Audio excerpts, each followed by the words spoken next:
السلام عليكم ورحمة الله وبركاته. النهاردة إن شاء الله هنعمل مع بعض وصفة من أحلى الوصفات. النهاردة إن شاء الله هنعمل مع بعض فايش الأفران السريع بمقادير اقتصادية والنتيجة 10/10.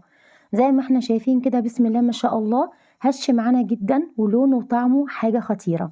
النهاردة إن شاء الله هنعمله بمقادير اقتصادية، بس في الأول نصلي على الرسول صلى الله عليه وسلم ونبدأ مع بعض ونشوف الطريقة. نسمي الله ونشوف مع بعض مقادير كيلو من الدقيق.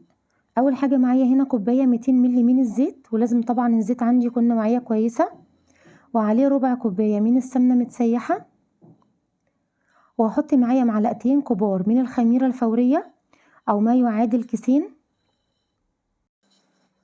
ودلوقتي هضيف 4 معالق كبار من السكر.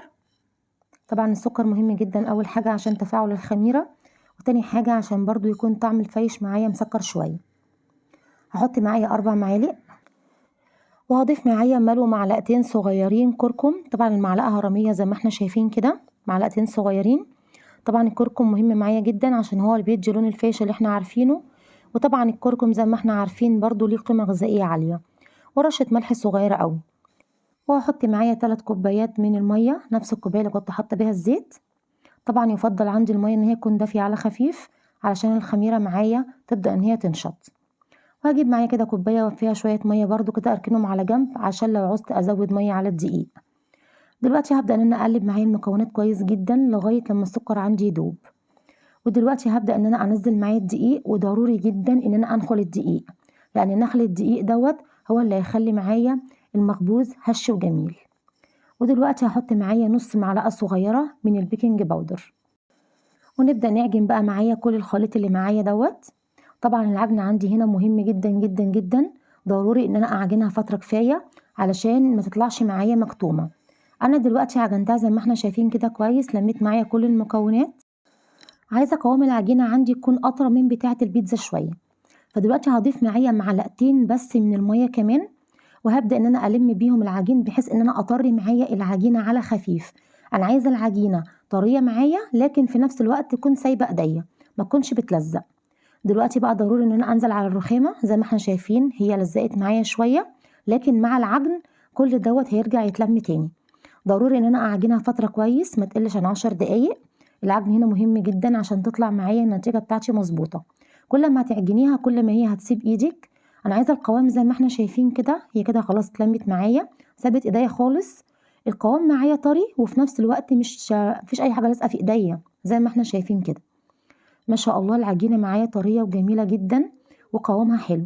دلوقتي هحطها معايا في الطبق وهغطيها، ولازم اسيبها معايا لغايه لما تخمر. لازم اغطيها معايا كويس جدا، واغطيها كمان بفوطه، واحطها في مكان يكون ضلمه زي مثلا فرن البوتاجاز كده عشان الخميره معايا تنشط بسرعه. دلوقتي هغطيها معايا وهدخلها معايا الفرن. طبعا الفرن عندي مطفي مش شغال، مجرد بس ان هي تخمر بس بسرعه. طلعت معايا بالمنظر الجميل دوت زي ما احنا شايفين بسم الله ما شاء الله. طبعا العجينه واضح معايا ان هي طريه وجميله. هنزل بيها على الرخامه وهقسمها معايا نصين. هاخد معايا اول جزء وهرجعه معايا في الطبق وهغطيه لغايه لما اشكل الجزء الاولاني.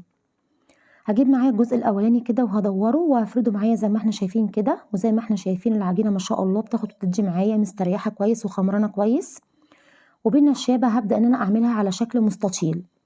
طبعا الرخامه عندي انا ما دهنتهاش اي حاجه، هي العجينه معايا هتكون سايبه الرخامه مش هتكون لازقه ولا اي حاجه.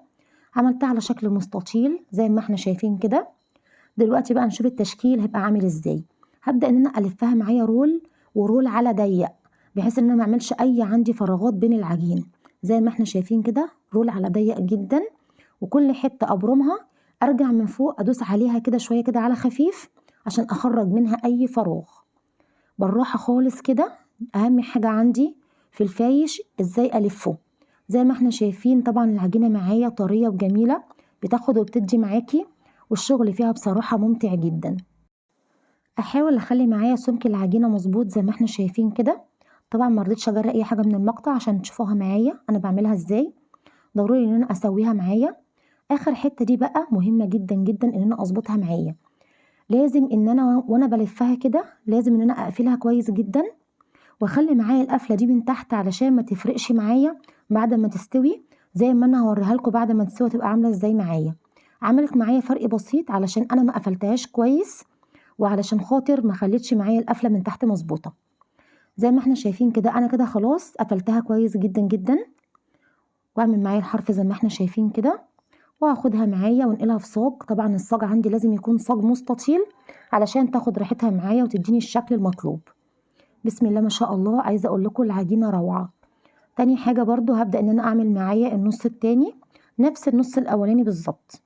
ده شكله معايا، وزي ما قلت لكم القفله عشان ما كانتش مظبوطه من الجنب لازم ان انا اظبطها. حطيتها معايا في صاج، ودلوقتي ضروري جدا ان انا اغطي معايا بالصاج بفوطه العجين معايا، وهدخلها برضو عندي في اي مكان كده ضلمه زي فرن البوتاجاز، وهسيبها معايا لغايه لما تخمر للمره التانيه، وهيكون معايا شكلها بالمنظر الجميل اللي احنا شايفينه دوت ما شاء الله. طبعا بما اننا في الشتاء اخدت معايا في حدود نص ساعه او ساعه الا ربع عشان تخمر المره التانيه. دلوقتي هدخلها معايا الفرن على درجه حراره 180 على الرف الاوسط. هتطلع معايا بالشكل الجميل اللي احنا شايفينه دوت. بسم الله ما شاء الله، حلوه جدا جدا جدا جدا، لونها جميل معايا جدا. زي ما احنا شايفين الفرق اللي هو في جنب العجين دوت، ده اللي قلت لكم عليه، لازم ان انا اقفلها كويس واخلي معايا القفله من تحت. دلوقتي بقى هجيب معايا اول قطعه وابدا ان انا اقطعها معايا. التقطيع عندي لازم يكون بسكينه مشرشره، ما ينفعش سكينه عاديه. زي ما احنا شايفين كده شكلها من جوه، بسم الله ما شاء الله. طبعا هي طريه لسه معايا لان انا لسه هدخلها الفرن. ده الشق اللي قلت لكم عليه عشان ما قفلتهاش كويس من الجنب. زي ما احنا شايفين كده دلوقتي هبدا ان انا اقطعها. طبعا بتقطعيها بالسمك اللي انت عايزاه. ضروري جدا جدا ان انا اقطعها بسكينه مشرشره، ما ينفعش سكينه عاديه. وما ينفعش ان انا اقطعها اول ما تخرج من الفرن. انا سبتها لما هديت خالص، سبتها نص ساعه من غير ما اغطيها، وبعدين بدات ان انا اقطع فيها. وده شكلها معايا بسم الله ما شاء الله لا قوه الا بالله. عايزه اقول لكم كلمه رائعه دي قليله عليها، فعلا تستحق التجربه. جربوها وقولوا لي رايكم في الكومنتات. زي ما احنا شايفين لونها قد ايه مظبوط، ومن جوه قد ايه المسام معايا واسعه وجميله. بسم الله ما شاء الله، هتطلع معايا ان شاء الله هشه جدا جدا. بعد ما قطعتهم حطيتهم معايا في صاج، وهدخلهم معايا الفرن على درجة حرارة هادية 180 أو أقل شوية. هتقعد معايا 10 دقايق، هتنشف بس معايا وهطلعها هتاخد معايا اللون الجميل دوت.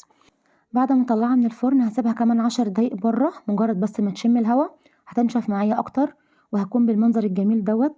مش عايزة أقول لكم قد إيه هي هشة معايا، ريحتها وطعمها حاجة فعلا خطيرة. أتمنى إن انتوا إن شاء الله تجربوها وتقولوا لي عن رأيكم في الكومنتات. طبعا لو كنتوا أول مرة تشوفوا فيديوهاتي ما تنسوش اللايك والاشتراك وتفعيل الجرس علشان يصلكوا كل جديد مني. والسلام عليكم ورحمة الله وبركاته.